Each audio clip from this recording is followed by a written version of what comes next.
الحمدللہ رب العالمین والصلاة والسلام علی سید المرسلین اما بعد فاعوذ باللہ من الشیطان الرجیم بسم اللہ الرحمن الرحیم واقیموا الصلاة وآتوا الزکاة وارکعوا مع الراکعین صدق اللہ العظیم۔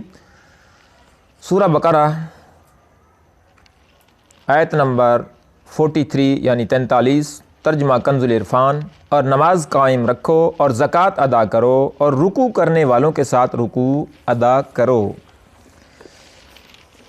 مقاتل کہتے ہیں کہ اہل کتاب کو یہ حکم دیا جا رہا ہے کہ حضور صلی اللہ علیہ وآلہ وسلم کے ساتھ مل کر نماز ادا کرو، اور آپ صلی اللہ علیہ وآلہ وسلم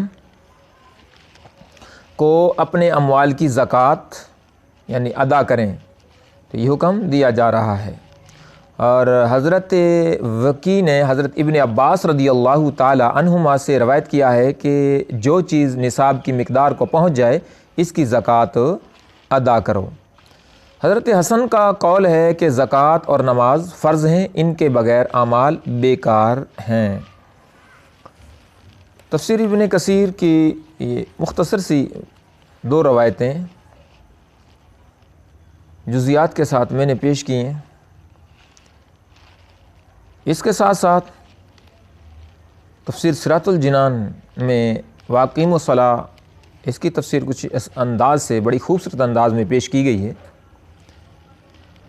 واقیم الصلاۃ جو آیا مبارکہ ہے، اس سے پہلی جو آیات تھیں یہودیوں کے ایمان لانے کا، ان میں حکم دیا گیا، پھر انہیں حق کو باطل کے ساتھ ملانے اور نبی کریم صلی اللہ علیہ وآلہ وسلم کی نبوت کے دلائل چھپانے سے منع کیا گیا۔ اب ان کے سامنے وہ شرعی احکام بیان کیے جا رہے ہیں جو ایمان قبول کرنے کے بعد ان پر لازم ہیں۔ چنانچہ فرمایا گیا کہ اے یہودیو، تم ایمان قبول کر کے مسلمانوں کی طرح پانچوں نمازیں ان کے حقوق اور شرائط کے ساتھ ادا کرو، اور جس طرح مسلمان اپنے مالوں سے زکوٰۃ ادا کرتے ہیں اسی طرح تم بھی اپنے مالوں سے زکوٰۃ دو، اور میرے حبیب صلی اللہ علیہ وآلہ وسلم اور ان کے صحابہ رضی اللہ تعالیٰ عنہم کے ساتھ با جماعت نماز ادا کرو۔ اس آیت میں جماعت کے ساتھ نماز ادا کرنے کی ترغیب بھی ہے، اور احادیث میں جماعت کے ساتھ نماز ادا کرنے کے کثیر فضائل بیان ہوئے ہیں۔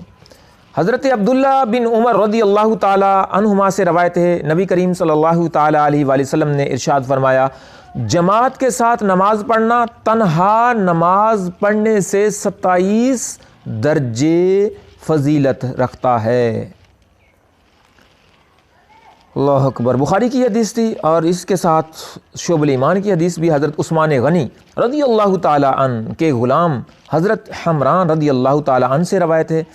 حضور اقدس صلی اللہ تعالیٰ علیہ وآلہ وسلم نے ارشاد فرمایا، جس نے کامل وضو کیا پھر نماز کے لیے چلا، فرض نماز کے لیے چلا اور امام کے ساتھ نماز پڑھی، اس کے گناہ بخش دیے جائیں گے۔